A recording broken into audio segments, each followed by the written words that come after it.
भक्ति जनिमानस निवासाय श्री रामचंद्राय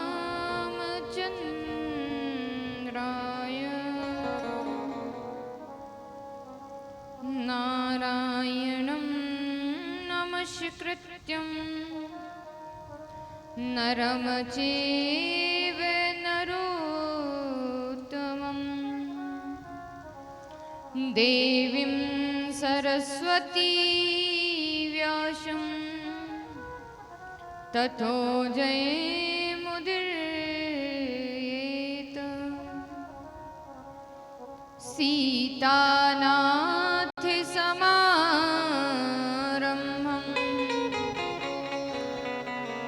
श्रीरामन्नाचार्य मध्यमाम् अस्मदाचार्य पर्यन्तानां वन्दे श्री गुरु परम्पराम्।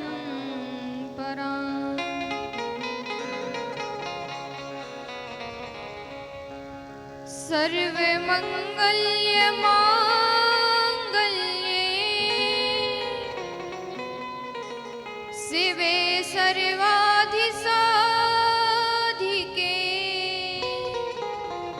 शरण्ये त्र्यंबके गौरी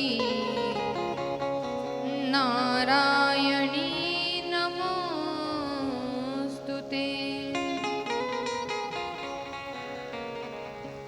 जयंती मंगला काली भद्रकाली कपालिनी दुर्गा क्षमा शिवा दात्री स्वाहा स्वधा नमोस्तुते। नमस्ते परमेशनी राशि मंडल वासनी राशेश्वरी नमस्तुते। कृष्ण प्राणाधिक प्रिये शंकरं शंकराचार्य केशवं बादरायणं सूत्राभासे कृतो वन्दे भवन्तो पुनः पुनः भवन्तो पुनः पुनः। जय जय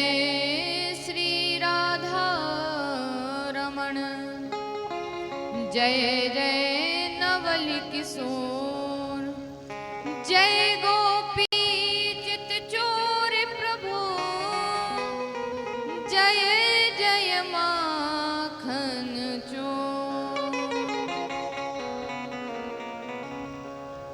बोलिए अम्बे मैया की जय हो, दुर्गे मैया की जय हो, जगत जननी माँ शारदा भवानी जय हो, संत बलवंत हनुमंत लाल की जय हो, महादेव भगवान की जय हो, संत समाज की जय हो, भक्त समाज की जय हो, ब्राह्मण देव भगवान की जय हो, गंगा मैया की जय हो, नर्मदा मैया की जय हो, दुर्गा मैया की जय हो, गौ माता की जय हो, पृथ्वी माता की जय हो, सत्य सनातन धर्म की जय हो, हिंदू राष्ट्र की जय हो। जय जय श्री अम्बे जय जय श्री अम्बे जय जय श्री अम्बे। बोलिए अम्बे मैया की जय हो।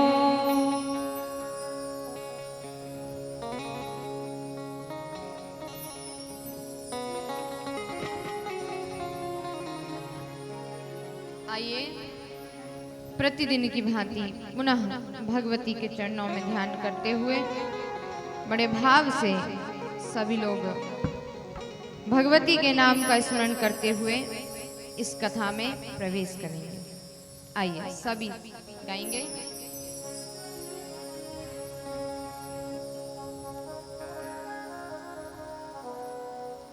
बोलिए अम्बे मैया की जय हो। हर सांस में हो सुमिरन तेरा, यूं बीत जाए जीवन मेरा।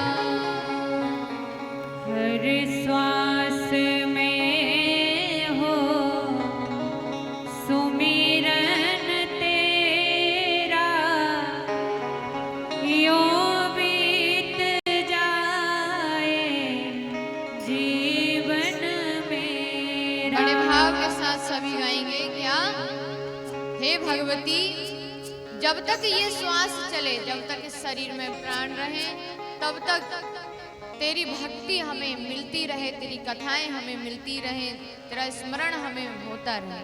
इसलिए बड़े भाव से कहेंगे माँ, हर सांस में हो सुमिरन तेरा, यूं बीत जाए ना जीवन मेरा। हर श्वास में हो सुमिरन तेरा, यूं बीत जाए जीवन मेरा। हर सांस में हो सुमिरन तेरा, यूं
डाले रहूं तेरे चरणों में डेरा, डाले रहूं तेरे चरणों में डेरा।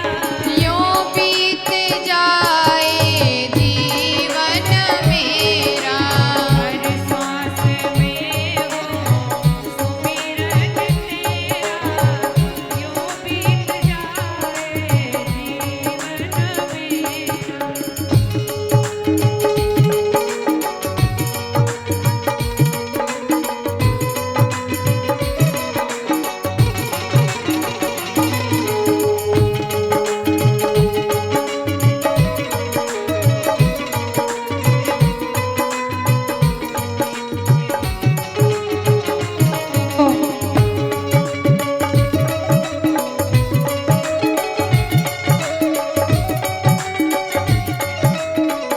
जय हो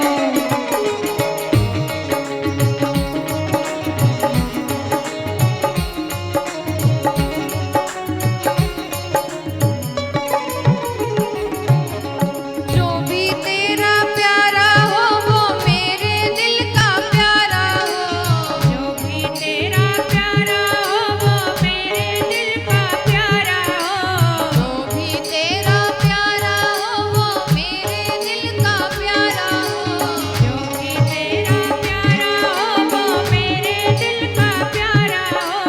मेरे सर का ताज मेरी आँखों का तारा हो, मेरे सर का ताज मेरी आँखों का तारा हो। मेरे सर का ताज मेरी आँखों का तारा हो। मेरे सर का ताज मेरी आँखों का तारा हो। सब मैं निहारूं रूप सुनहरा, सब मैं निहारूं रूप सुनहरा। सब मैं निहारूं रूप सुनहरा, सब में निहारूं रूप सुनहरा। यूं बीत जाए ना जीवन मेरा, यूं बीत जाए जीवन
निहारूं रूप सुनहरा यूं बीत जाए जीवन मेरा। सब मैं निहारूं रूप सुनहरा यूं बीत जाए जीवन मेरा। हो आत्मा पर तेरा ही डेरा यूं बीत जाए जीवन मेरा। हो आत्मा पर तेरा ही डेरा यूं बीत जाए जीवन मेरा।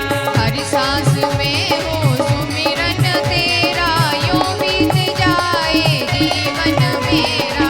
हर सांस में हो सुमिरन तेरा यूं बीत जाए जीवन मेरा।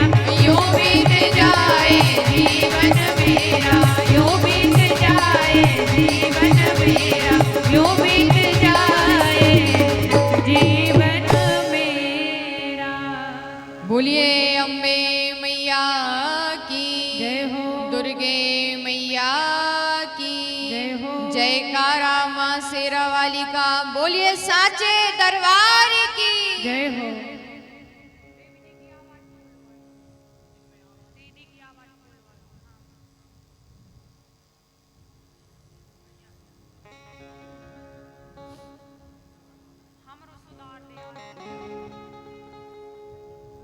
गुणानाम तु परिज्ञाना यथा वदनु वर्णये एनाहं परिमा शान्ति मधिगच्छामि चेतसि। इति पृष्टस्तु पुत्रेण नारदेन महात्मना। उवाचा च जगत्कर्ता रजोगुण समोद्भव। शृणु नारद भक्षयामि गुणानां परिवर्णनम्। सम्यानाहं विजानामि यथा मति वदामि ते। या देवी सर्वभूतेषु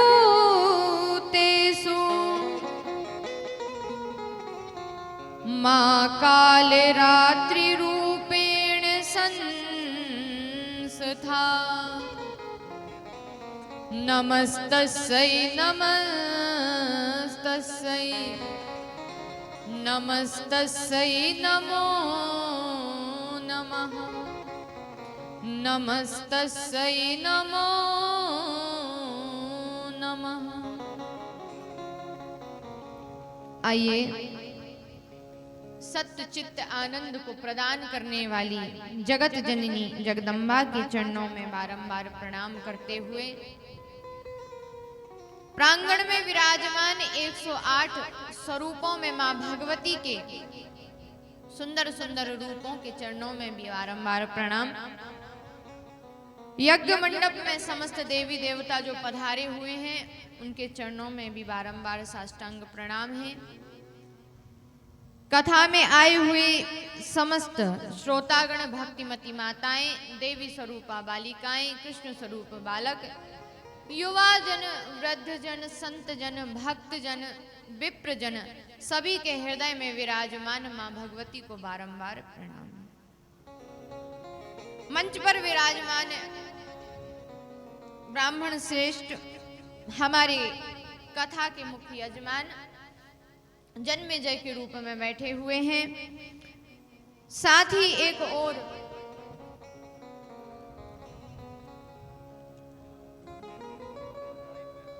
संगीत वाद्य यंत्रों को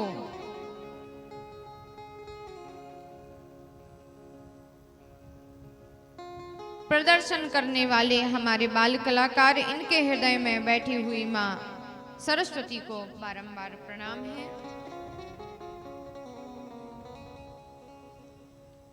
आप नित्य प्रतिदिन इस दिव्य गंगा में गोता लगा रहे हैं। बड़े ही सौभाग्य की बात है कि आपको यह कथा सुलभता से मिल रही है। प्रतिदिन आपसे यही बात कही जाती है। सर्वप्रथम यह दिव्य भव्य आयोजन हिंदू उत्सव समिति द्वारा आयोजित आस्था के महाकुंभ में सर्व सिद्धि महोत्सव में आप नित्य प्रतिदिन 108 प्रतिमाओं के समक्ष दर्शन करते हैं एवं जिस देवी भागवत के माध्यम से 108 माता के रूपों का वर्णन है, उस पावन पुराण की कथा को आप श्रवण पान कर रहे हैं।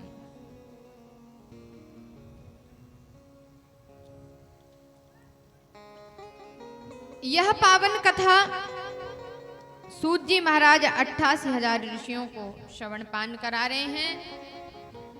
यही कथा कार्तिक जी अगस्त जी को श्रवण पान करा रहे हैं और यही पावन कथा व्यास जी जन्मेजय को सुना रहे हैं। कल की कथा में हमने आपने सुना किस प्रकार राजा परीक्षित को श्रृंगी ऋषि द्वारा श्राप लगा और श्रृंगी ऋषि ने श्राप दिया कि 7 दिन में, हे परीक्षित, 7वें दिन, आज से 7वें दिन तेरी मृत्यु निश्चित है तक्षक के डसने से।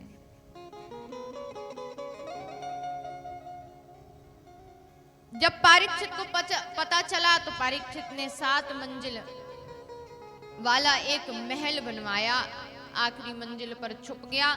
लेकिन काल व्याल मुख ग्रासा त्रास निर्नाश हेतवे, काल से कोई बच नहीं सका। संसार में जब काल, ये संसार क्या है? संसार ही काल कवलित है। नाम ही है कल युग, काल का युग है। और हम और आप क्या हैं? नासवान हैं, क्षण भंगुर हैं। पानी का बुलबुला कितनी देर रहे ये कोई निश्चित नहीं, कोई समय नहीं बता सकता कि पानी में उठने वाला बुलबुला ये कितनी देर चलेगा।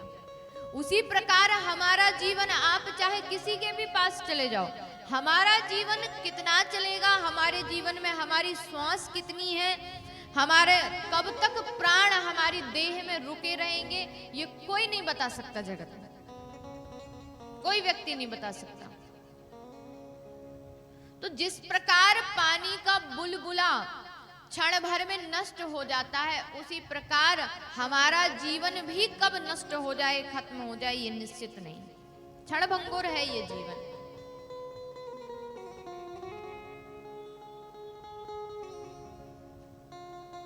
हम और आप माटी के खिलौने हैं। वास्तव में जब तक श्वास चलती है, जब तक तो हम चल रहे हैं। और ये जो श्वास है ये भी गिनी हुई दी गई है, गिन के दिए भगवान ने। सबकी गिनती से श्वास दी है, एक ज्यादा भी नहीं हो सकती। जहां गिनती पूरी हुई वहां समझ लेना कि जहां पे आत्मा परमात्मा से मिलने के लिए निकल गई, तो समझ लेना फिर ये शरीर मिट्टी का है, पंचभूतों में मिलने वाला है। राजा परीक्षित ने बहुत प्रयास किया, अनेक प्रयास किया। 7 मंजिल घर बनाया, हाथी घोड़े सैनिक आदि लगा दिए। सैनिकों से कह दिया 7 दिन तक किसी बाहरी व्यक्ति का प्रवेश इस महल में नहीं होना चाहिए। 7 दिन। यदि 7 दिन में बच गया तो फिर 8वें दिन का तो श्राप है ही नहीं, 7 दिन का ही श्राप है कि 7वें दिन ही मृत्यु होना है। तमाम प्रकार के सैनिक हाथी घोड़ा अस्त्र शस्त्र लेकर के खड़े हुए हैं, किसी का प्रवेश नहीं। तक्षक ने भी रूप बनाया। जब काल आता है ना, तो काल कोई ना कोई कारण बन के आता है। आप सुनते होंगे, कोई कहता है भैया वो बहुत कैसे शांत हो गए, कैसे खत्म हो गए, कहा वो बहुत बीमार थे, तो एक बीमारी का बहाना। कहा भैया कैसे मृत्यु हुई, का एक्सीडेंट, दुर्घटना में चले गए। का कल तक तो ठीक थे, रात में क्या हुआ, का अचानक अटैक आ गया, हार्ट अटैक हो गया। तो मृत्यु कभी भी बिना कारण के होती नहीं है, किसी की भी मृत्यु बिना कारण के नहीं होती। एक ना एक उसमें कारण अवश्य होता है। तो भगवान कारण भेजते हैं मृत्यु के लिए। कोई कहता है जल में डूब के मर गया, कोई कहता है अग्नि में जल के मर गया, कोई कहता है ऊपर से गिर के मर गया। तो कोई ना कोई कारण से ही मृत्यु होती है। तो राजा परीक्षित की मृत्यु तक्षक नाग द्वारा हुई। तक्षक ब्राह्मण वेश बना के आया, फलों की टोकरी में छुप गया कीड़ा बन के। जैसे ही फल तक वहां परीक्षित के पास पहुंचे तो तुरंत तक्षक ने अपना विशाल रूप धारण किया। महाराज के मस्तक पर जो तक्षक ने डसा तो महाराज तुरंत वही देह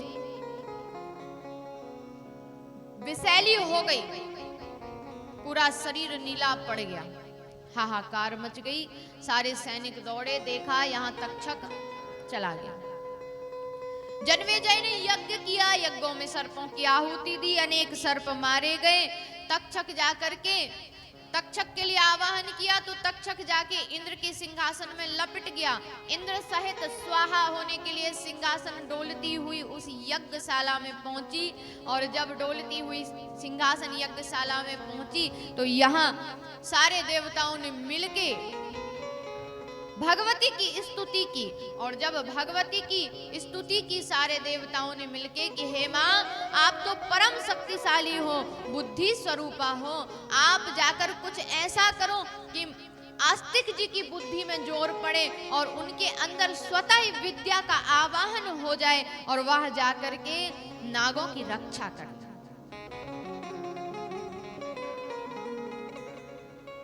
या देवी सर्वभूतेषु मामति रूपेण संस्था।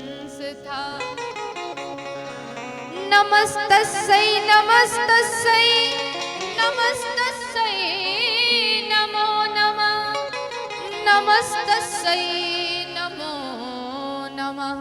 मति रूप में माँ आस्तिक की बुद्धि में विराजमान, मेधा में विराजमान हो गई। और जब मति रूप में विराजमान हुई तो आस्तिक जी अपनी माँ की आज्ञा लेकर के पहुंचे हैं उसी यज्ञ में। विश्वकर्मा जी साथ में हैं, जाकर के समझाया, अरे जन्मेजय तुम ये क्या कर रहे हो? महाराज मुझे बहुत क्रोध आ रहा है, मेरे पिता की मृत्यु उस दुष्ट तक्षक के द्वारा हुई, आज मैं तक्षक के साथ सारे नाग वंश को नष्ट कर दूंगा। इतना क्रोध। अरे जन्मेजय, ये क्रोध नागवंश पर क्यों दिखाते हो? बाकी के नागों ने तुम्हारा क्या किया? और जन्मेजय, तुम्हारे पिता की मृत्यु तक्षक के डसने से तो हुई है, किंतु तुम्हारे पिता को ऋषि का श्राप था, श्राप के कारण तक्षक आया। तक्षक तो एक माध्यम है, तुम्हारे पिता की मृत्यु तो श्राप के कारण हुई। अरे जन्मेजय, तुमको पता नहीं है, तुम्हारे पिता ने ऋषि का अपमान किया है और ऋषि अपमान लेकर तुम्हारे पिता की मृत्यु हुई है। हे जन्मेजय, यदि अपने पिता के लिए कुछ करना ही है तो कुछ ऐसा करो कि वह ऋषि श्राप से शरीर मुक्त हो जाए और विष से भी मुक्त हो, ताकि पंचभूतों में उस शरीर का आवाहन किया जा सके। पंचभूत में शरीर विसर्जन तभी होगा जब विष से वह शरीर दूसरे शरीर मुक्त हो जाएगा। तुरंत जन्मेजय ने हाथ जोड़ के कहा, महाराज ये ज्ञान हमको अभी तक किसी ने नहीं दिया, कृपया करके ऋषि आस्तिक जी आप बताइए कि मैं अपने पिता के लिए क्या करूं ताकि मैं पितृ ऋण से मुक्त हो जाऊं। आस्तिक जी ने समझाते हुए कहा, देखो जन्मेजय, इस संसार में यदि कोई तुम्हारे पिता के शरीर को विष से मुक्त कर सकता है तो वह केवल है देवी भागवत महापुराण। जाओ और देवी की शरण में जाओ, वो सब कुछ शुभ करने वाली है, उसका नाम ही है शुभांगिनी। वह माता शुभांगिनी सब कुछ शुभ करने वाली है। हाँ, उसका रूप भले ही विकराल है। माँ कालरात्रि का रूप कैसा रहता है? विकराल। आज माँ कालरात्रि का ही दिन है और कालरात्रि का रूप बड़ा विकराल रहता है। केस एकदम, जटाएं बिखरी हुई, कृष्ण वर्ण, सांवला वर्ण रहता है। माँ की सवारी गधा रहती है, हाथ में फरसा लिए हुए, अस्त्र शस्त्र लिए हुए माँ आज के दिन इस पृथ्वी लोक में विचरण करने के लिए आती हैं। और आज आस्तिक जी समझा रहे, देखो जन्मेजय, माँ का रूप भले भयंकर है लेकिन माँ दयालु है, करुणामयी है, इसीलिए उस करुणामयी कृपामयी माँ की शरण में जाओ। वह तुम्हारे पिता के शरीर को इस विष से अवश्य मुक्त करेंगे। लेकिन प्रभु, मैं किसके पास जाकर ये देवी भागवत की कथा सुनूं?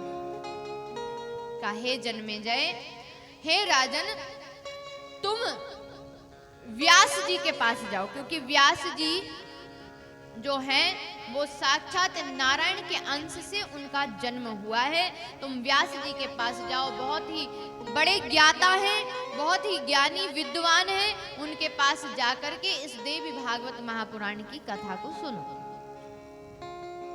निश्चित तुम्हारे पिता का शरीर विष से मुक्त हो जाएगा। तुरंत जन्मेजय ने अपना जो राज्य है मंत्री के हाथ में दिया, तुरंत गए, जाकर के व्यास जी के चरणों में प्रणाम किया। हे व्यास जी, मुझे आस्तिक जी ने भेजा है, कृपया कर आप मेरे पिता की मुक्ति का, मुक्ति भक्ति का कोई साधन बताइए।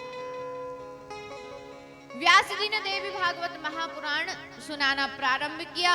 हे जन्मेजय, इस महापुराण को सुनने से अनेक प्रकार के लाभ होते हैं। जिस व्यक्ति का, जिस दाम्पत्य के घर में संतान नहीं है, उस दाम्पत्य के घर में संतान हो जाती है। जिसके घर में धन का अभाव है, उसके घर में धन आ जाता है। जो दुखी है, दरिद्री है, रोगी है, उसके दुख, दरिद्र और रोग सब नष्ट हो जाते हैं।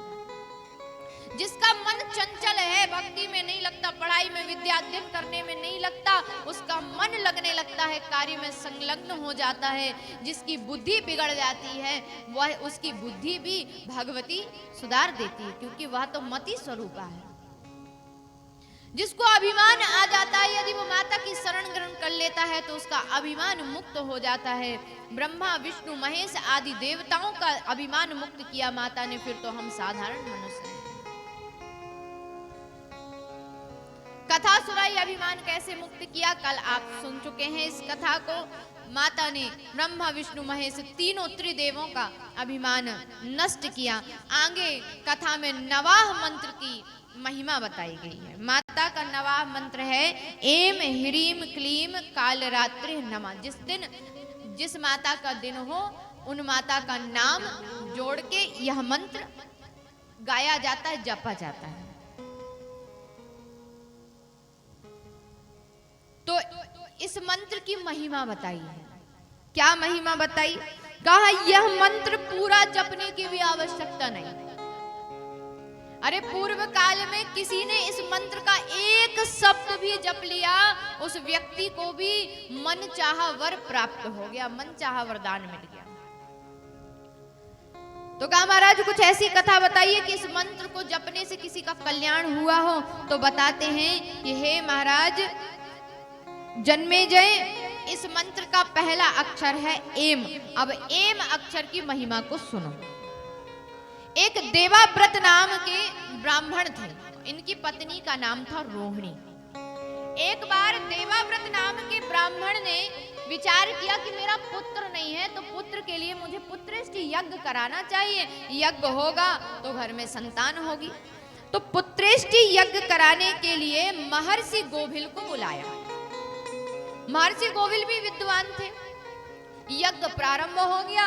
यज्ञ में आहुति डालने के लिए होता आए, यज्ञ में आहुति डालने लगे। अब गोभिल मंत्र पढ़े तो मंत्र के उच्चारण थोड़ा सा बिगड़ गया। मंत्र कहते समय उच्चारण थोड़ा सा बिगड़ गया। तो वैसे भी देवाव्रत भी ब्राह्मण थे, वो भी विद्वान थे, लेकिन नियम होता है कि ब्राह्मण भी यदि अपने घर में शुभ कार्य कराएं, पूजा पाठ कराएं, तो दूसरे ब्राह्मण को बुला करके या उनके मानदान को बुला करके कराना चाहिए। तो देवाव्रत जी ने बुलाया गोविल जी को। गोविल जी ने मंत्र पढ़े, मंत्र में थोड़ी त्रुटि हो गई। तो यहीं पर देवाव्रत जी ने गोविल जी को टोकते हुए कहा, अरे महाराज रुक जाइए, ये आप कैसा मंत्र पढ़ रहे हो, गलत सलत पढ़े जा रहे हो सब। तो गोविल जी को लगा कि इतने सारे लोगों के सामने मेरा अपमान कर रहे हैं। गोविल जी ने कहा महाराज हम मंत्र पढ़ रहे हैं, मंत्र तो सही पढ़ रहे हैं, लेकिन क्या है, मंत्र पढ़ते समय बीच में श्वास भी लेनी पड़ती है। अब श्वास के अभाव में श्वास लेते समय मंत्र के जो शब्द हैं वो थोड़े गड़बड़ हो जाते हैं। और शास्त्र कहता है कि आपत्ति काल में यदि स्वर बिगड़ भी जाए तो उसका पाप नहीं लगता, पुण्य ही होता है। अब आपत्ति काल है, जैसे खांसी आ गई, चीख आ गई, उस समय यदि शब्द बिगड़ गया तो उस चीज का पाप नहीं लगता, पुण्य ही होता है। लेकिन महाराज आपने सबके सामने, इतने सारे लोगों के सामने मेरे ऊपर उंगली उठाई, मेरी विद्युतता पे संदेह किया और मुझे डांटा इतने सारे लोगों के सामने। हे महाराज, आपका यज्ञ तो आज पूरा हो गया, पुत्र तो आपको मिलेगा, लेकिन इतने लोगों के सामने अपमान आपने किया है, इसीलिए मैं आपको श्राप देता हूं। आपके घर पुत्र तो होगा लेकिन बड़ा मूर्ख होगा।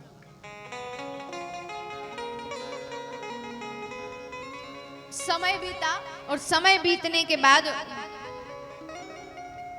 पुत्र हुआ। अब पुत्र हुआ तो देवाव्रत तो जानते थे कि ये तो बड़ा मूर्ख होगा, क्योंकि श्राप तो श्राप है। ले जाकर गोविल जी के सामने रख दिया। महाराज, आपने श्राप दिया था वर्षों पूर्व, ये पुत्र हुआ है, आप श्राप वापस ले लीजिए। अब गोविल जी ने कहा श्राप वापस तो ले नहीं सकते, तो कहा महाराज कुछ उपाय बता दीजिए। रोने लगे।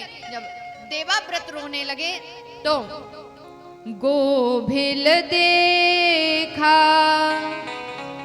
देवाव्रत चिंता, लागी दया को मलचित संता, लागी दया को मलचित संता। संत का स्वभाव होता है, संत हृदय नवनीत समाना, संत का हृदय मक्खन के समान शीतल होता है।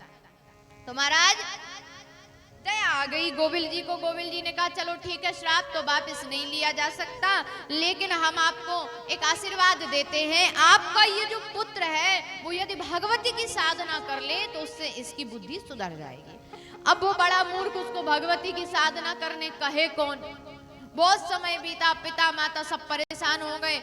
घर में ऐसा माहौल हो गया कि पुत्र ना होता तो शायद देवाव्रत रोहिणी सुखी रहते, पुत्र हो गया तो और दुखी रहने लगे। अब क्या किया जाए। एक दिन की बात है, देवाव्रत और रोहिणी ने अपने पुत्र को त्याग दिया, भगा दिया घर से। पुत्र का नाम था उतथ्य। उतथ्य नाम का जो वो पुत्र मूर्ख हुआ वो घर से चला गया। कहाँ जाए, निकल गया घर से। अब जहां राम जी ले जाए वहां जाए। मुख में हो राम नाम, राम सेवा हाथ में, तू अकेला नहीं प्यारे, राम तेरे साथ में। इसी उद्देश्य से पुत्र बाहर निकल गया, कमंडल झोली टांगा और जाके वन में कुटिया बनाकर रहने लगा। एक दिन मन में विचार आया, मैंने विद्या अध्ययन नहीं की क्योंकि मैं मूर्ख हूँ, एक शब्द भी मैं पढ़ नहीं सकता।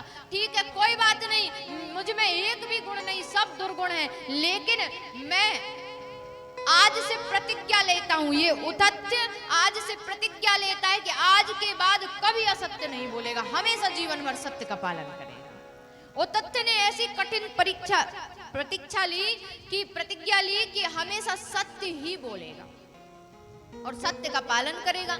सत्य बोलने लगा, जो कोई भी कुछ पूछता तो सही से ही बता देता, हमेशा सत्य का व्रत करने लगा। आगे चल के नाम पड़ गया सत्याव्रत। तो सत्याव्रत उतथ्य का नाम पड़ा क्योंकि सत्य की प्रतिज्ञा ले ली। अब रहने लगा आश्रम में, जो पूजा बनती उल्टी सीधी कर लेता और बस सत्य का पालन करता। एक ही व्रत धारण किया, नियम से व्रत करता। एक दिन की बात है महाराज, जिस आश्रम में सत्याव्रत रहता था उस आश्रम के पास में एक व्याध बाण और धनुष लिए चला आ रहा। व्याध पीछे है और सामने से सूकर को धनुष लगा हुआ है। सूकर के पेट में धनुष लगा हुआ है बाण, और धनुष लेकर के व्याध पीछे पीछे चला आ रहा है। जैसे ही सत्याव्रत ने देखा रुधिर बह रहा है, रक्त बह रहा है, तो बड़ी करुणा हो गई, नेत्र से आंसू आ गए। देखा कि सूकर भागा जा रहा है अपना प्राण बचाकर। किसी के प्राण संकट में हो, फिर तो कोई भी हो, उसमें भी जीव में भी एक आत्मा होती है, वो प्राण बचाने के लिए सब अपने अपने प्राणों की रक्षा करते हैं। वह जीव अपने प्राण बचा के भागा जा रहा और एक वृक्ष के पीछे जाके छुप गया। यहाँ व्याध आया और व्याध ने देखा कि ये मुनि खड़े हुए हैं, इनको जरूर पता होगा कि सूकर कहाँ गया है, इन्हीं से पूछा जाए। तो व्याध निकट आया, तत्रे कदा तुम मृगायाम रमणामयेव वा प्राप्तो निषाद निष्ठरो घृतचापवाणः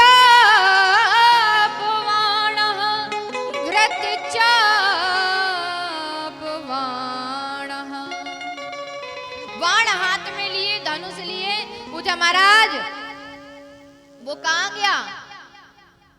यहाँ से एक सूकर निकला होगा, उसमें एक तीर, एक बाण मैंने मारा है, वो बाण मेरी इस धनुष की तीर की निशानी है, वो कहाँ गया आप जल्दी बताइए। अब क्या बोले? सत्य बोले तो सूकर के प्राण चले जाएं, असत्य बोले तो व्रत टूट जाए, क्या किया जाए? अब प्राण की रक्षा करें सूकर के, जानवर के, कि व्रत की रक्षा करें? तो नेत्र बंद करके कुछ नहीं सूझा तो एम एम एम जपने लगे, जोर जोर से एम एम एम एम जपने लगे। नेत्र बंद किया सत्याव्रत ने और एम एम एम मंत्र का जाप करने लगे और इस मंत्र से माता मन ही मन प्रसन्न हो गई और अदृश्य रूप में सत्याव्रत को बुद्धि का वरदान दे दिया कि जाओ सत्याव्रत, तुम्हारी बुद्धि इतनी प्रबल हो जाए कि तुम इस व्याध को उत्तर दे सको और उस सूकर के प्राणों को बचा सको और साथ ही अपने व्रत की भी रक्षा कर सको। नेत्र फिर से खोले, अब व्याध लगा, महाराज बताओ तो वो कहाँ गया? आपने देखा होगा क्योंकि यहीं से निकला है। महाराज सत्याव्रत ने इतना सुंदर उत्तर दिया कि उनका व्रत भी बच गया और सूकर भी बच गया।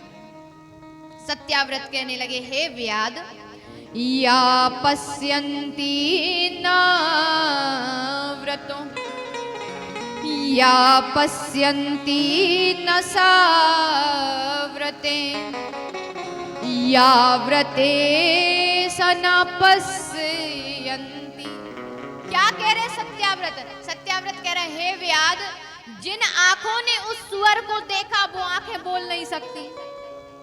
जिन आंखों ने उस सुअर को देखा वो आंखें बोल नहीं सकती और जो मुख बोल सकता है उसने देखा नहीं, तो मैं तुमको बता कैसे दूं? मुख बोल सकता है लेकिन देख नहीं सकता, आंखें देख सकती हैं लेकिन बोल नहीं सकती, इसीलिए मैं क्या बताऊं कि वो सूकर कहाँ गया।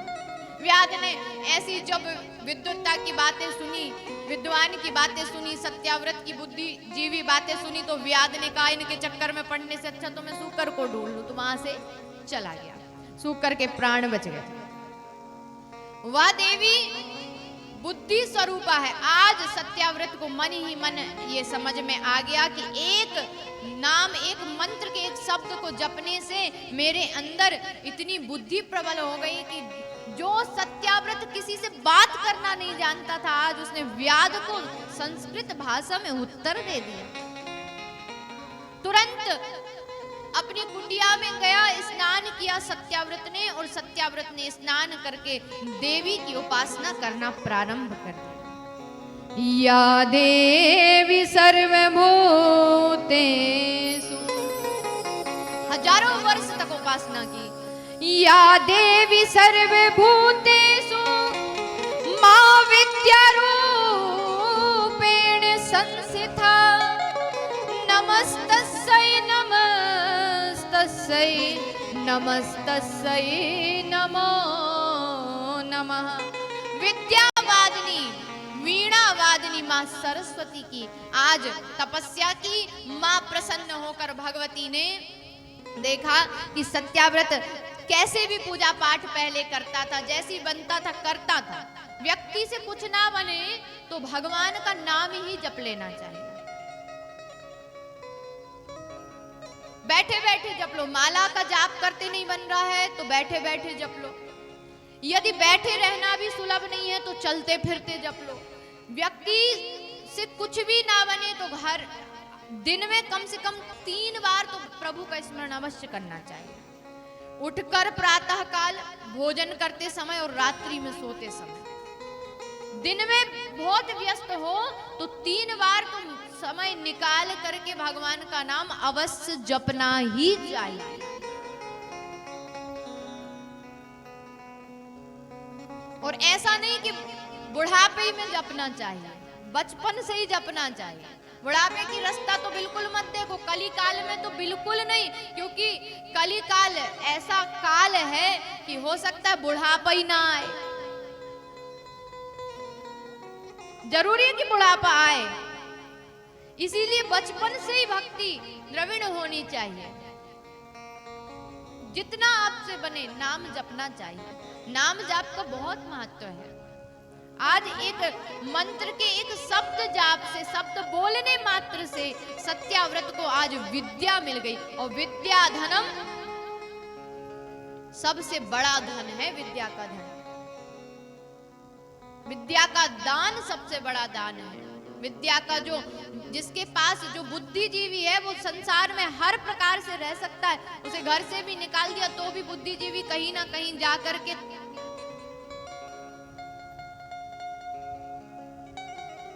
और व्यक्ति सक्सेस तभी होता है। आजकल क्या है,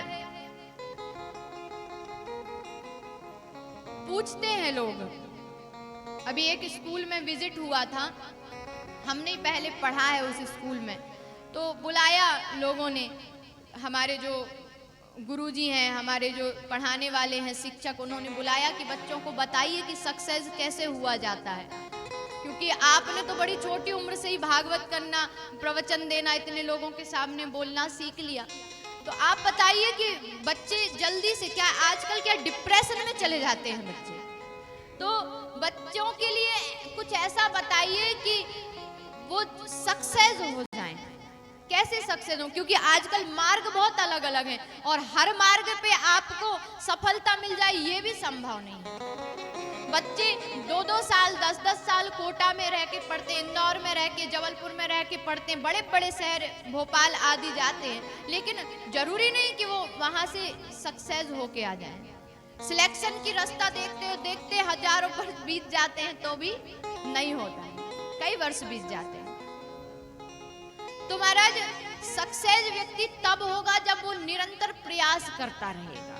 आज देवाव्रत ने भी प्रयास ही किया।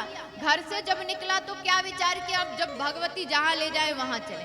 आकर के जैसा बना उसने पूजा पाठ की और फिर मेहनत करने के बाद, देखिए मेहनत ही एक वह सीढ़ी है जो आपको सक्सेस कर सकती है। हम क्या सोचते हैं, यदि कोई व्यक्ति सक्सेसफुल व्यक्ति हमको दिखता है तो हम सोचते हैं बताओ भैया वो तो इतने जल्दी सक्सेस हो गया। अरे आप ये मत देखो कि वो इतने जल्दी सक्सेस हो गया, सफल हो गया, आप ये देखो कि वो उसकी सफलता के पीछे उसने कितना स्ट्रगल किया, कितनी मेहनत की है। तो वह मेहनत होनी चाहिए। आज देवाव्रत ने नाम जाप किया माता का और बड़ी सरलता के साथ। अच्छा, जो व्यक्ति मेहनत से कमाता है, मेहनत से कुछ भी चीज हासिल करता है ना, तो वो कभी अभिमानी नहीं होता, वो हमेशा सरल होता है, क्योंकि उसे जुड़ा जुड़ाया नहीं मिला, उसने खुद संग्रह किया, उसने संघर्ष करके उस चीज को प्राप्त किया। तो बड़ा सरल था देवाव्रत और उसी सरलता पे माता रीझ गई और सरल के ही भगवान होते हैं।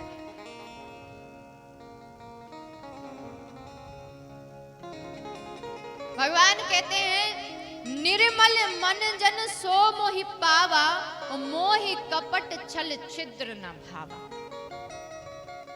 निर्मल मन का व्यक्ति भगवान को बड़ा प्रिय होता है। एक कथा हमारी अक्सर हम मंचों पर सुनाते हैं।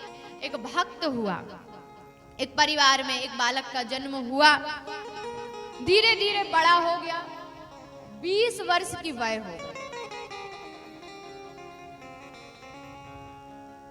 सब सद्गुण, एक भी दुर्गुण नहीं। महाराज बड़ा भोला, बड़ा सरल, दुर्गुण केवल एक ही, क्या? खाता बहुत था, खूब खावे महाराज। अच्छा, ज्यादा खाने वालों से भी लोग परेशान हो जाते हैं। जब तक घर के 5 लोग खाते, जब तक ये अकेला ही खाता, इतना खाता। अच्छा, बड़ा विचित्र, खाते जाए और कहते जाए, दाने दाने पे लिखा है खानहार का नाम, दाने दाने पे लिखा है खानहार का नाम। तो किसी ने कहा तू तो ये कह, दाने दाने पे नहीं, बोरे बोरे पे लिखा है खानहार का नाम। इतना खाए। घर वाले परेशान हो गए, बाहर निकाल दिया घर से, जाओ चलो।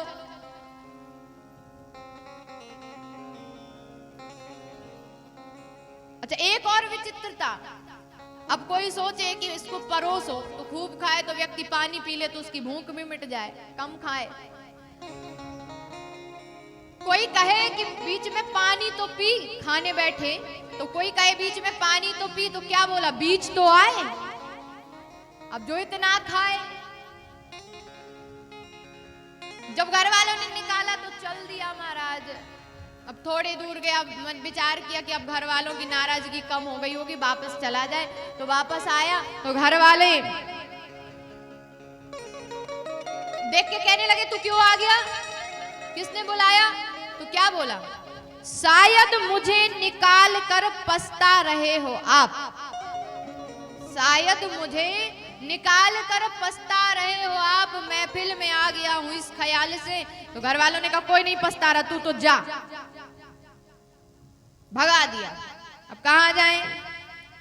सीताराम सीताराम करते हुए घर के कुछ दूर गया, पास में ही मंदिर दिखा, मंदिर में महात्मा जी बैठे, अच्छे हट्टे कट्टे खाते पीते। महात्मा जी को देख के मन प्रसन्न हो गया, पास गया, वही भी महात्मा जी भी राम राम राम राम माला लिए कर रहे थे। जाके प्रणाम किया और प्रणाम करके पूछा, महात्मा जी आप कौन हो? पूछ ही रहा था कि इतने में महात्मा जी के 2-4 चेले निकल के आ गए, वे भी सब तगड़े। अब विचार करने लगा यह खाने के बड़े आनंद हैं। तो महात्मा जी से कहा, महात्मा जी आप कौन हो? कहा हम मानते जी हैं। अच्छा अच्छा, मंदिर के मानते जी हैं, पुजारी जी। और जे का जे चेले हैं हमारे। अच्छा तो फिर क्या करना पड़ता है? कहा करना कुछ नहीं पड़ता, जितना बने तो भगवान की सेवा करो, राम राम कहो, खाने का कोई चिंता ही नहीं, सुख से रहो। विचार करने लगा यहाँ तो बड़े आनंद है। तो महात्मा जी से बोला हमें भी चेला बना लो। तो महात्मा जी ने कहा बन जाओ, का हर्ज है। तो तिलक लगाया, कंठी पहनाई, चेला बना लिया।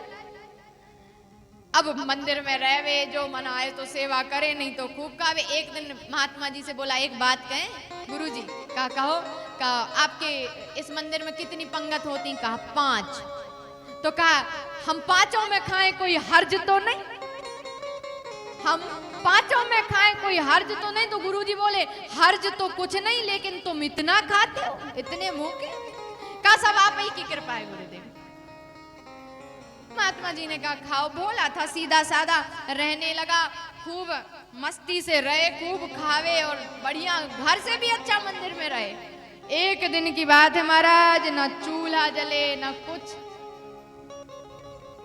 न चूल्हा न हंडी न अग्नि जले न कुछ, न भोजन बने, कुछ भी नहीं। अब उसका मन घबराया कि आज तो चूल्हे जलते नहीं दिखाई दे रहे, क्या बात है। अब जितने भी भंडारी वे भी सब सीताराम सीताराम सीताराम। महाराज जी के पास गया तो महात्मा जी भी सीताराम सीताराम, चेले सब निकल रहे, वे भी सीताराम सीताराम सीताराम। बोला गुरुजी आज चूल्हे कुछ जलते नहीं दिख रहे। गुरुजी ने कहा आज नहीं जलेंगे बेटा। क्यों? कहा आज एकादशी है और एकादशी को व्रत करना चाहिए, और तुम हमारे चेला बन गए हो, तो तुम वैष्णव हो गए हो, तो अब तुम भी व्रत करो। बोला गुरुजी चेले और भी तो होंगे। हाँ है तो उनसे कराओ, हमसे ना कराओ, तुमसे ना कराओ। अरे गुरुजी आप हमारी समस्या को समझो, यदि आज हमने एकादशी कर ली तो द्वादशी तो हम देख ही नहीं पाएंगे। उनसे कराओ, हमसे ना कराओ, तुम इतने भूखे। अच्छा एक बात बताओ, भोजन बना लोगे? ऐसी समस्या है तो फिर कुछ ना कुछ तो करना पड़ेगा। भोजन बना लोगे? कहा हम सब बना लेंगे, मरता क्या नहीं करता, आप तो लाओ सामान। सब कर लेंगे हम। तो भंडारी को आदेश दिया, तो भंडारी से कहा कि भैया निकाल दो सामान, तो ये ले जा करके बना लेगा। भंडारी ने भी सामान निकाला, आटा, घी, राम रस, नमक, सब गुड़ उड़ सब दे दिया। एक गठरी बनाई, सर पे रखी और कहा सुनो, दूर जाके नदी के किनारे बनाना वृक्ष के नीचे, लेकिन एक बात ध्यान रखना, अब तुम जा ही रहे हो तो सुन लो, अब व्रत तो तुम रख नहीं रहे हो, लेकिन फिर भी भोजन जब बनकर तैयार हो जाए तो भगवान को भोग लगाने के लिए बुला लेना और भोग लगा के भोजन प्राप्त करना। तुम ही निवेदित भोजन करही, प्रभु प्रसाद पट भूषण धरहि। तो पहले भोग लगा लेना। इसने गुरुजी से कहा ठीक है गुरुजी। अब गया और नदी के किनारे वृक्ष के नीचे भोजन बनाया। पहली बार भोजन बनाया था महाराज। भोजन बने देर में, भूख लग रही थी तगड़ी, तो जल्दी से भोजन बना के सामने रखा और बस हाथ जोड़ के बुलाने लगा, राजा राम आइए, प्रभु राम आइए, मेरे भोजन का भोग लगाइए। राजा राम बड़े भाव से मस्ती में,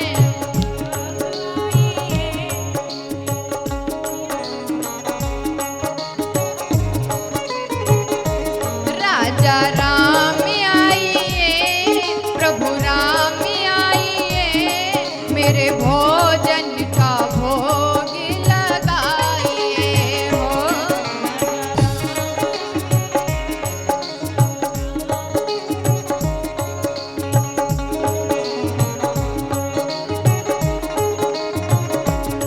मेरे भोजन का भोग लगाइए हो, मेरे भोजन का भोग लगाइए हो, मेरे भोजन का भोग लगाइए हो, मेरे भोजन का भोग लगाइए। राजा राम आइए, प्रभु राम आइए, मेरे भोजन का भोग लगाइए।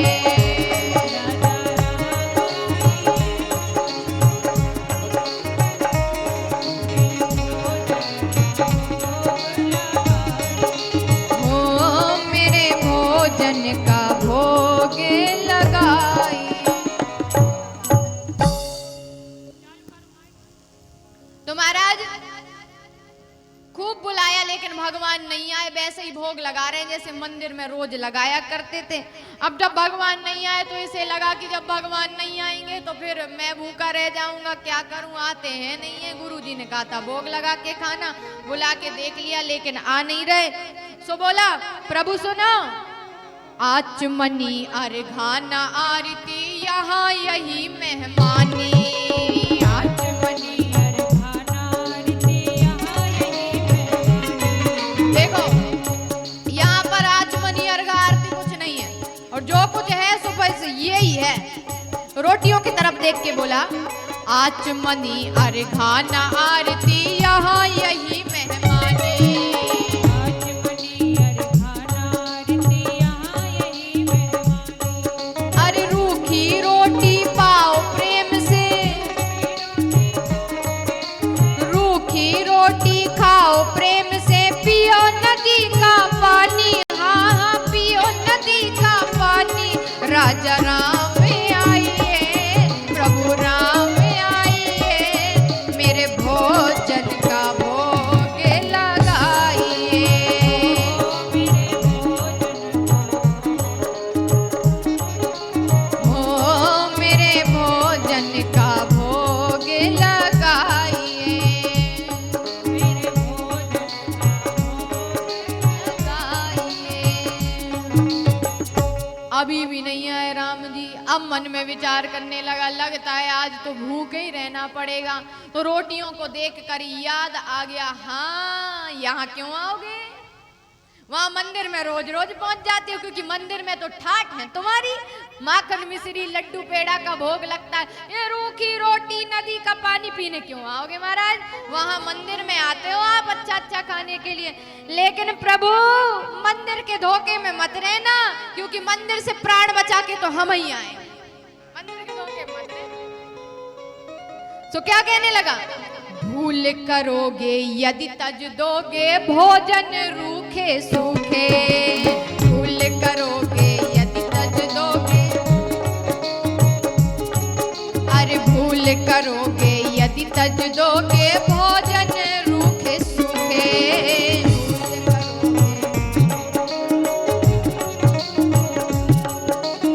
एकादशी आज मंदिर में, एकादशी आज मंदिर में बैठे रहोगे भूखे, हाँ बैठे रहोगे भूखे, राजा राम आइए, प्रभु राम आइए, मेरे भोजन का भोग लगाइए, मेरे भोजन का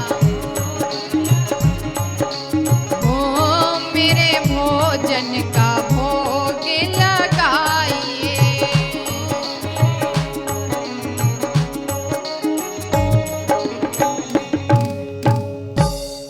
अब कहने लगा, एकादशी आज मंदिर में बैठे रहोगे भूखे, प्रभु वहां से प्राण बचा के हम ही आए, इसीलिए यही जो कुछ दिख रहा है आज तो यही है खाने, वहां भी आपको कुछ नहीं मिलने वाला। अब भगवान ने बाकी चीजें तो नहीं देखी, भगवान ने सुना कि ये कह रहा है एकादशी आज मंदिर में, चेतावनी दे रहा है, सुन लो भगवान, एकादशी आज मंदिर में बैठे रहोगे भूखे। इस बात पे प्रभु रीझ गए और भगवान प्रकट हो गए। लेकिन भगवान भी बड़े कौतुकी, राम जी भी बड़े कौतुकी, अकेले नहीं आए। नीलांबुज मलकोमलांगम सीता समारो पितवाम भागम, नीलांबुज मलकोमलांगम सीता समारो पितवाम भागम।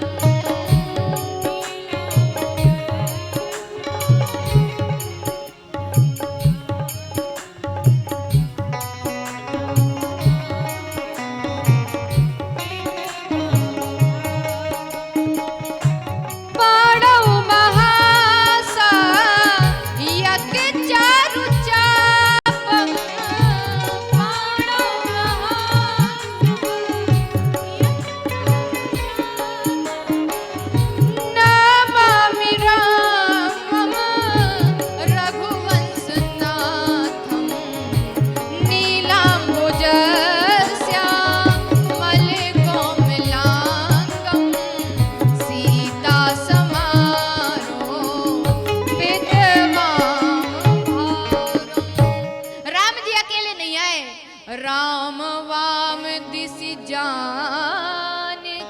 जानकी जी को साथ में लेकर आए और जैसे ही प्रकट हुए तो भगवान की उस सुंदर छवि को देख के आह्लादित हो गया और भगवान के चरणों में गिर गया। हा हा हा। दूसरे क्षण जब देखा कि दो आए तो देखकर उदास होने लगा, रोटियों की तरफ देखा, फिर भगवान की ओर देखा, फिर कहने लगा ठीक है अब कोई बात नहीं, आप पाओ, अब आ गए हो तो पाके ही जाना। तो भगवान ने कहा क्या बात है, क्या हो गया? तो कहने लगा प्रभु हमको लगा कि आप एक ही आओगे, गुरुजी ने बोला था भगवान को बुला लेना, तो हमको लगा आप एक ही आओगे, अब आप दो आ गए हो तो अब पूरी नहीं तो थोड़ी बहुत एकादशी तो आप करा ही दोगे, लेकिन प्रभु आप लगते बहुत अच्छे हो, आप तो पाओ। भगवान ने पाया, माँ जानकी ने पाया, जो कुछ प्रसाद बचा भक्तराज ने पाया, प्रसाद पाके चला गया।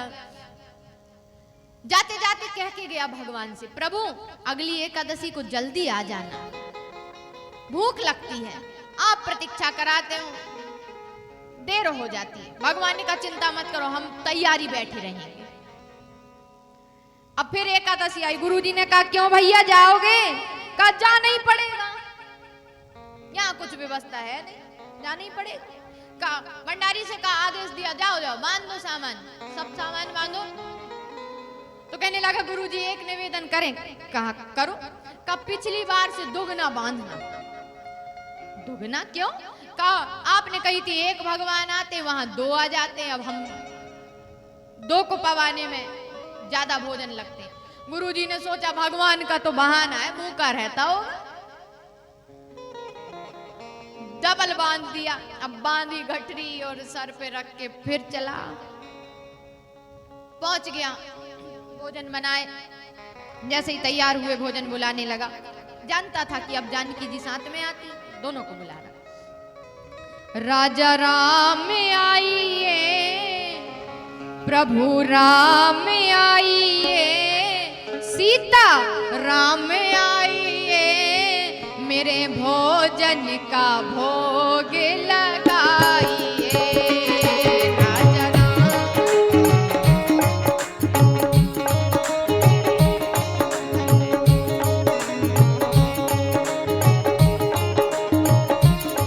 राजा राम आइए, प्रभु राम आइए, सीता राम आइए, मेरे भोजन का भोग लगाइए।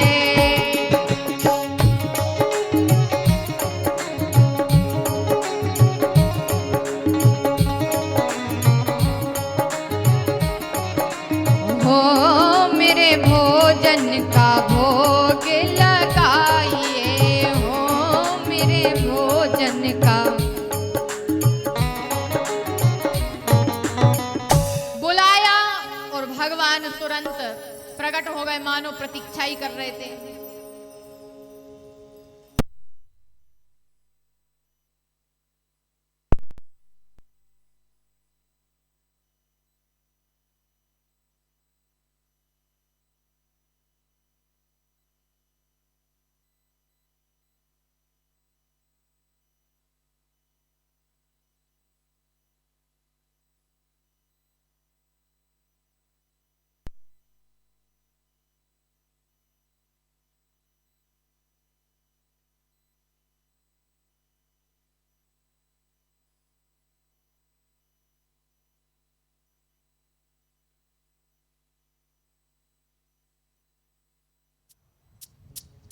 Radhe Radhe.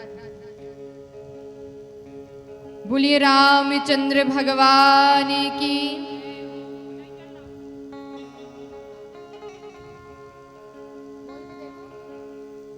Hello hello hello hello hello. बोलिए रामचंद्र भगवान की जय हो। पुकारने लगा। भगवान मानो प्रतीक्षा ही कर रहे थे, तुरंत प्रकट हो गए। लेकिन भगवान कौतुकी, भगवान फिर से लीला करने के लिए आ गए। भगवान फिर राम वाम दिशि जान की और लखन दाहिनियों। आज अनुज लखन को भी साथ में ले आए। एक तरफ सीता जी हैं, एक तरफ लखन जी हैं। जो इसने तीनों को देखा फिर माथा पीटा, विचार करने लगा पिछली बार 2 आए थे, अब हमने 2 के हिसाब से बनाए तो 3 आ गए। लेकिन भगवान की जो अलौकिक छवि को देखा तो रोमांचित हो गया। प्रभु आप आइए, चरणों में गिर गया। प्रभु आप पाइए, अब जो कुछ होगा सो देखा जाएगा, बचेगा तो हम भी पालेंगे। भगवान भोजन करने के लिए बैठे सो क्या बोला, प्रभु एक बात पूछे? कहा पूछो। कहा ये आपके साथ ये कौन है? का भाई हैं हमारे। अच्छा बिल्कुल सगे कि लगे पगे रिश्तेदार कहीं के? का नहीं बिल्कुल सगे। का अच्छा ठीक है। का एक बात कहें, बुरा मत मानना। कहो। का एक बात बताओ प्रभु, हमने आपका ठेका लिखा के रखा है कि आपके पूरे खानदान भर का? भगवान हंसे खिलखिला के, माता जानकी भी हंसी। अब लक्ष्मण जी को लगा कि प्रभु तो कह रहे थे भक्त के घर जा रहे हैं, भक्त तो आते ही स्वागत क्या कर रहा है। भगवान ने इशारा किया लखन जी की ओर की भक्त सरल है, बुरा मत मानना।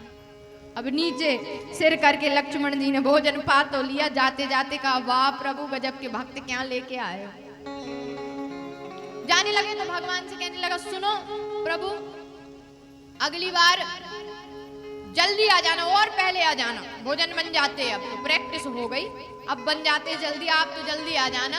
भगवान ने कहा हाँ आ जाएंगे। और कहा प्रभु बता जाओ पहले कितने आओगे। भगवान ने सुना ही नहीं और अदृश्य हो गए।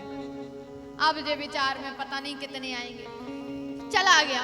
अब फिर एकादशी आई तो गुरुजी ने कहा क्यों भैया जाओगे? कहा जाना ही पड़ेगा, यहाँ कुछ व्यवस्था नहीं, वहाँ अलग परेशानी। कहा यहाँ व्यवस्था नहीं, वो तो ठीक है, वहाँ क्या परेशानी? का आपके भगवान दिन प्रतिदिन बढ़ते चले जा रहे हैं। आज तो कम से कम 11 सेर आटा और उसी के हिसाब से सब सामान रखना। अब गुरुजी ने कहा इतना तो नहीं खाता होगा, जरूर बेचता होगा, पीछे से चल के देखना पड़ेगा। अब इतना बंधवाया और बंधवा के लेके गया। अब लेके गया वहां नदी के किनारे सब सामान रख दिया और सब सामान रख के भोजन बनाया नहीं और बिना बनाए ही बुलाने लगा, राजा राम आइए, प्रभु राम आइए, सीता राम आइए, लक्ष्मण राम आइए, मेरे भोजन का भोग लगाइए। ओ मेरे भोजन का भोग लगाइए। ओ मेरे भोजन का भोग लगाइए। ओ मेरे भोजन का भोग लगाइए। राजा राम आइए, सीता राम आइए, लक्ष्मण राम आइए, मेरे भोजन का भोग लगाइए। ओ मेरे भोजन का भोग लगाइए। ओ मेरे भोजन का भोग लगाइए। बुलाने लगा और बैठ विपिन में भक्त ने कीनी प्रेम पुकार, तोता क्षण में प्रगट भयो, दिव्य राम दरबार। राम दरबार प्रकट हो गया। हनुमान जी महाराज, राम जी, लखन जी, भरत जी, शत्रुघ्न जी सब प्रकट हो गए। माँ जानकी और राम दरबार जब प्रकट हुआ, हाथ जोड़ के बुला रहा था, नेत्र खोले और जो इतनों को देखा माथा पीटने लगा, घबरा गया। आज तो पूरी एकादशी पक्की। इतने आ गए, भगवान पास में आए, कहा लगाओ, तो कहा क्या लगाए, हमने बनाया ही नहीं।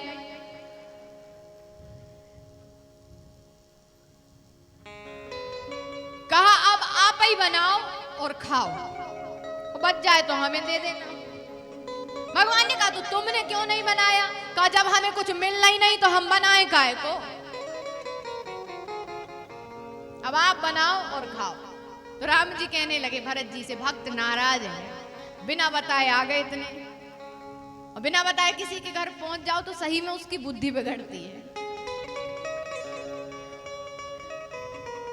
तो भरत जी की ओर इशारा किया।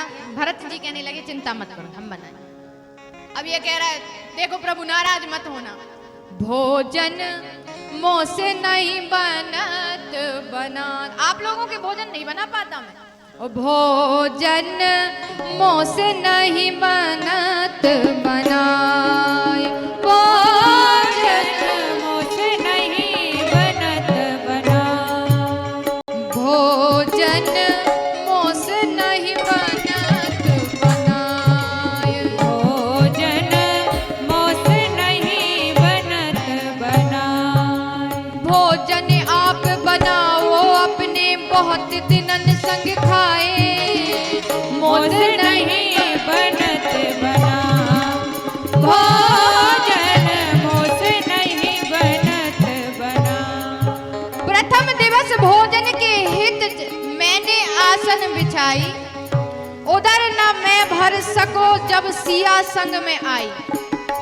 फिर विनीत आए भाई पर भाई, और निराहार ही रहूं मैं आज परत दिखाई। कहने लगा प्रभु अब तो भूख ही रहना पड़ेगा। क्यों? तुम नहीं तजत स्वभाव आपनी, अरे तुम नहीं तजत स्वभाव आपनी, हम के ते समझाए। और हनुमान जी की ओर देख के बोला, अरे नर नारिन की कौन कहे, एक बानर संग ले आए, मोह से नहीं बनत बना। भोजन मोह से नहीं बनत बना, भोजन मोह से नहीं बनत बना, भोजन मोह से नहीं बनत बना, भोजन मोह से नहीं बनत बना, मोह से नहीं बनत बना। हमसे नहीं बनते, आप बनाओ और खाओ, और बच जाए तो हमें खिलाओ। अब भोजन बनना प्रारंभ हुआ। राम जी ने भरत जी को इशारा किया। भरत जी ने कहा, चिंता मत करो भैया, हम बना लेंगे। राम जी ने जैसे ही इशारा किया, सारा पाते सभी काम में लगे, भरत जी बनाने लगे। श्री भरत जी भंडारा बनाने लगे, श्री भरत जी भंडारे बनाने लगे, श्री भरत जी भंडारे बनाने लगे, श्री भरत जी भंडारा बनाने लगे। चुन के लकड़ी,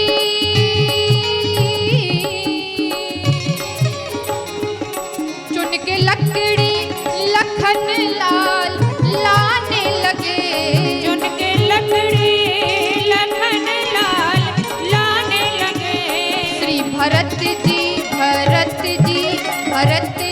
भंडारा बनाने लगे, श्री भरत जी भंडारे बनाने लगे, श्री भरत जी। पहुँचते पूछ से अंजने चौका को, पहुँचते पूछ से अंजने चौका को, पीछे हाथों से चौका लगाने लगे, श्री भरत जी भंडारे बनाने लगे, श्री भरत जी।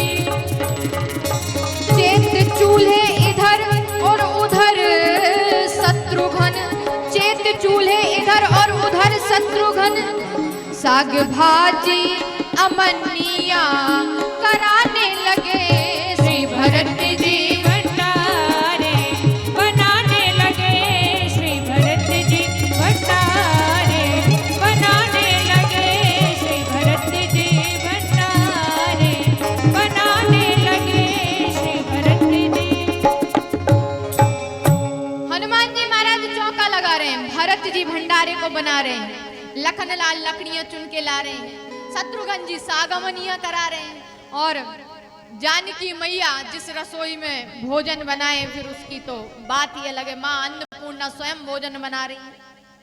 यहाँ राम जी ने देखा जी तो नेत्र बंद करके रो रहा है वृक्ष के नीचे बैठ के, तो राम जी गए, राम जी ने कहा नेत्र तो खोलो, आंखें तो खोलो भैया, तो कहा काय को खोले, कहा खोल के देखो, तो कहा हमें नहीं देखना, कहा क्यों नहीं देखना, कहा जब हमें कुछ मिलना ही नहीं खाने को, तो हम दूसरे को खाते देख कैसे सकते हैं। माँ सीता जिस भंडारे में बना रही, तो अष्ट सिद्धि नवनिधि सब प्रकट हो रहे। जैसे ही पता चला कि वहां माँ जानकी बना रही, पाके संकेत शक्ति का,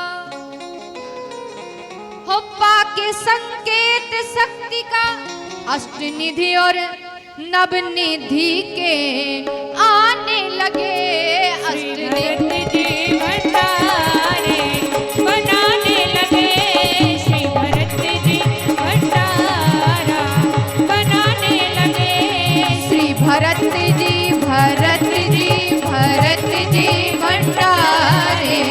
बनाने लगे, श्री भरत जी भंडारे बनाने लगे।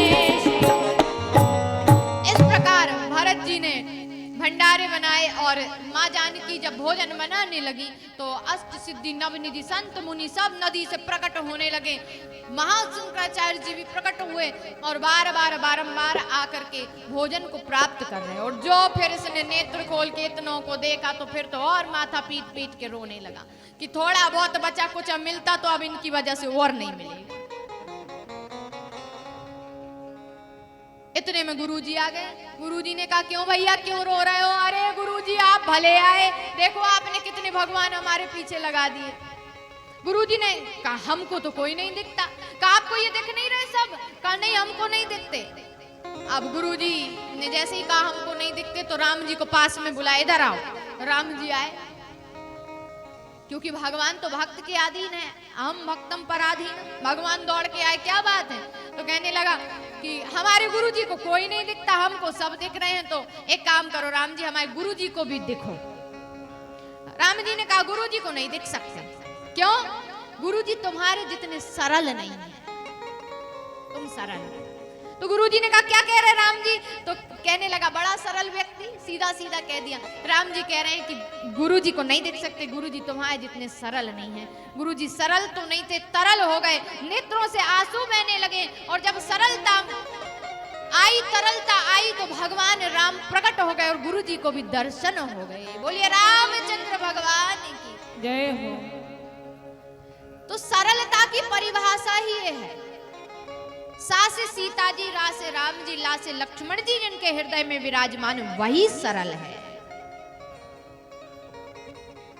तो भगवान है, भगवती जो है वो सरल व्यक्ति को मिलते हैं, सरलता से प्राप्त होते हैं। और जब तक प्रेम की परिकाष्ठा नहीं रहेगी,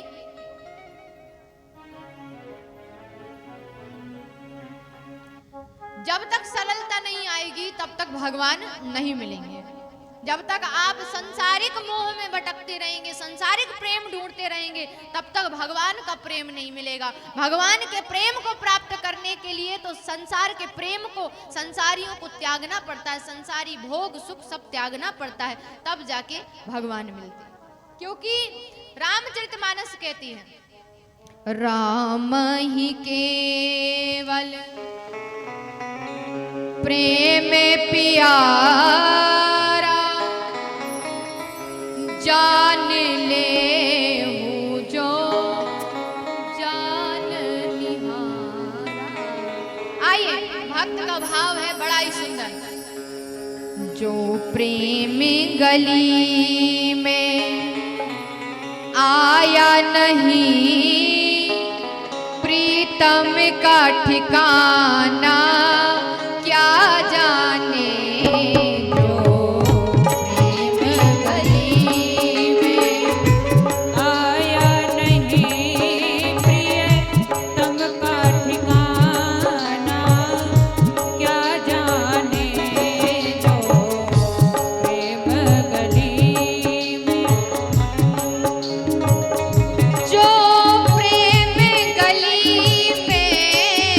आया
पाना क्या जाने। कोई कितना चाहे ज्ञान कहे भगवान को पाना क्या जाने। जो प्रेम गली में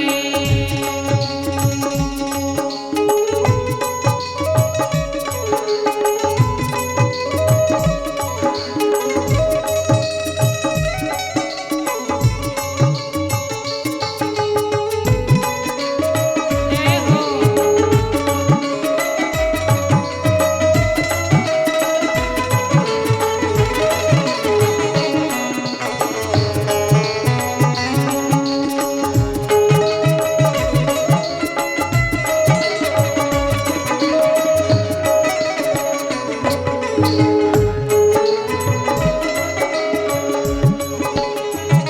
ये दुनिया तो गोरख धंधा है।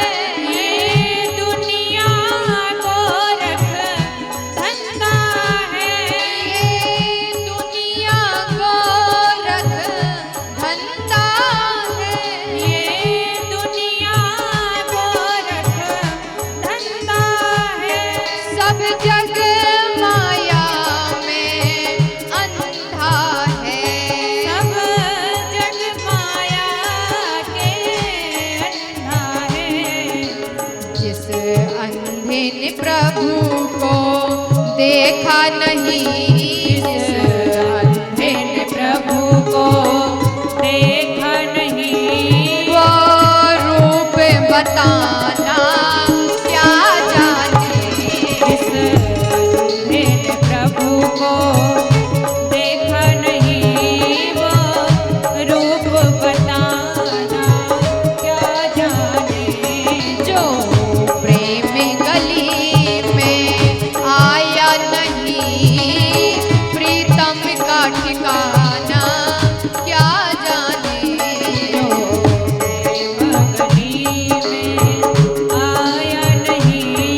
प्रियतम का ठिकाना क्या जाने। जो प्रेम गली में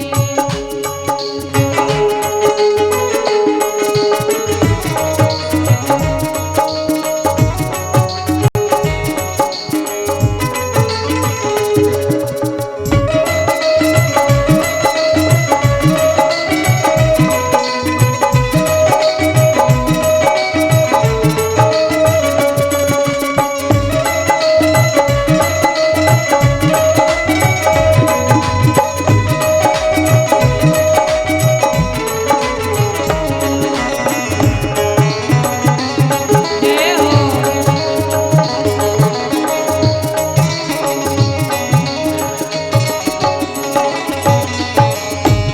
जिस दिल में न पैदा दर्द हुआ, जिस दिल में न पैदा दर्द हुआ। जिस दिल में न पैदा दर्द हुआ, जिस दिल में न पैदा दर्द हुआ। वो जाने पीर पराई क्या। वो पीर पराई क्या जाने। वो पीर पराई क्या जाने। वो पीर पराई क्या जाने। मीरा है दीवानी मोहन की। मीरा है दीवानी मोहन की। मीरा है दीवानी मोहन की। मीरा है दीवानी मोहन की। संसार दीवाना क्या जाने। मीरा है दीवानी मोहन की। संसार दीवानी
सतव्रत ने सत्य का व्रत लिया और उत्थाक जैसे मूर्ख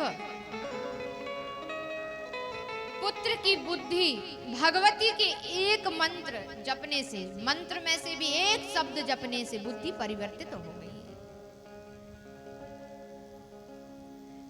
नवरात्र का व्रत करने लगा और नवरात्र में व्रत करते हुए, नवरात्र का जो व्रत है वो कैसे करना चाहिए जन्मेजय ने पूछा है यहाँ पे। तो नवरात्र के व्रत की विधि बताई कि नवरात्र में कैसे व्रत करना चाहिए। सावधानतया शृणु, सावधान होकर सुनिए, नवरात्र में कैसे व्रत करना चाहिए। कहा नवरात्रे तसं प्राप्ते किमम कर्तव्यम द्वजयोत्तमः विधानं विधिवतं ब्रूहि शरत काले विशेषतः। नवरात्र वर्ष भर में 4 बार होते हैं। कितनी बार? 4 बार। 2 नवरात्रि गुप्त होती हैं और 2 नवरात्रि प्रत्यक्ष होती हैं। तो उन चारों नवरात्रों में जो ये शरद नवरात्र है जो अभी चल रहे हैं, इनका सबसे ज्यादा विशेष महत्व बताया है, शरद नवरात्र का। और इस नवरात्र की विधि जब जन्मेजय ने पूछी तो व्यास जी कह रहे हैं, शृणु राजन प्रजक्षयामि नवरात्रम व्रतम शुभम शरत काले विशेषण कर्तव्य विधि पूर्वकम। आज नवरात्र की विधि को बताते हुए कहते हैं, हे राजन, वर्ष भर के जो 4 नवरात्र हैं उनमें से शरद नवरात्र सबसे ज्यादा महत्वपूर्ण बताया गया है, सबसे ज्यादा महत्वाकांक्षी बताया गया है।